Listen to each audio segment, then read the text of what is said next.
CNN, residents in northern Japan were woken abruptly Friday by blaring air raid sirens signaling a North Korean intermediate-range ballistic missile was about to fly over their heads.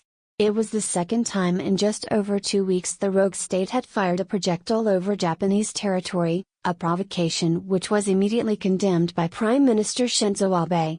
The missile passed over the northern island of Hokkaido where anxious residents told local media they didn't understand why North Korea was acting so antagonistically.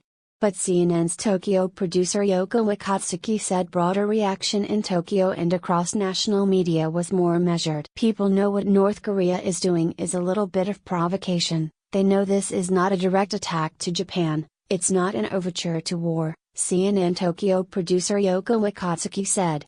But underneath the calm exterior, Friday's launch has widened a growing fault line in the ideological war over how Japan should deal with the North Korean threat to the region.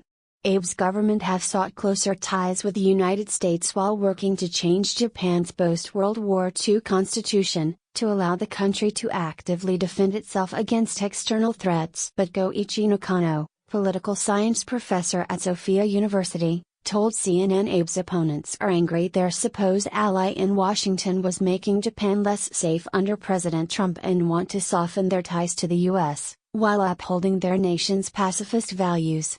The danger of North Korea has been if anything heightened after Trump came to power, due to his sometimes really provocative language and tweets.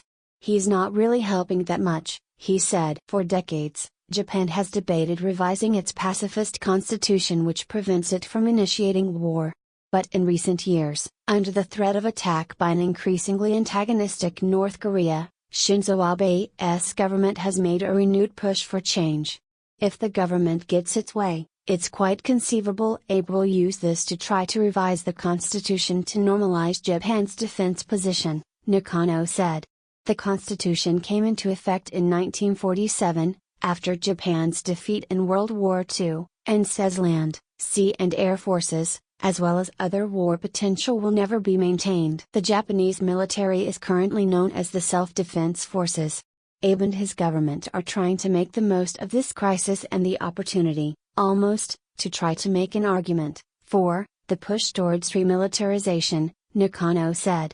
But Higo Sato, vice president of the Institute of World Studies at Gakushūin University, told CNN Abe was first and foremost trying to change the constitution to legalize Japan's current armed forces. We don't know if Abe has a hidden objective to remilitarize Japan after those changes to the constitution, he said. This has long been the stance of Japan as well, but in recent years some politicians have begun to raise the possibility of nuclearization in the wake of North Korea's nuclear testing.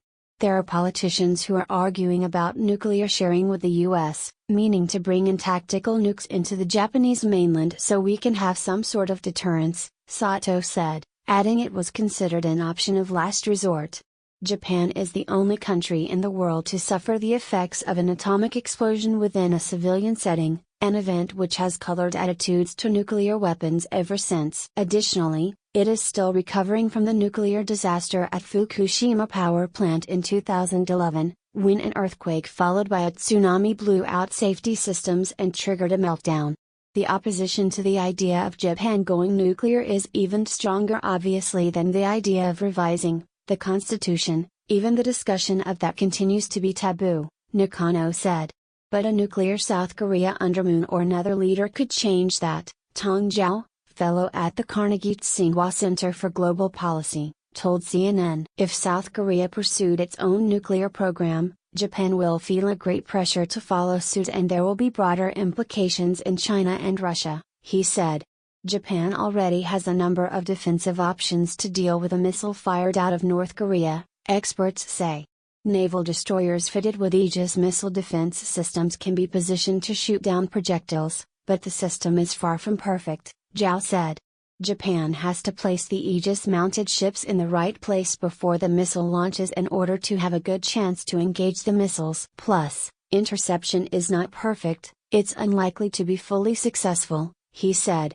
Tokyo continues to improve its defensive capabilities in the face of constant provocations from North Korea, but any rapid expansion of its military or changes to its constitution could have implications far outside Pyongyang. Zhao said, in an effort to deter North Korea, Japan could provoke an arms race in East Asia with South Korea, China and even Russia.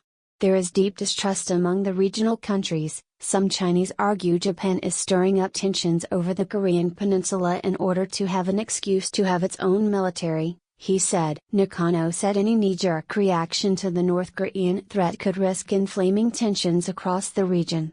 North Korea is performing provocatively, no doubt about it, but the tense conditions are not just about North Korea but about China and the US as well, he said.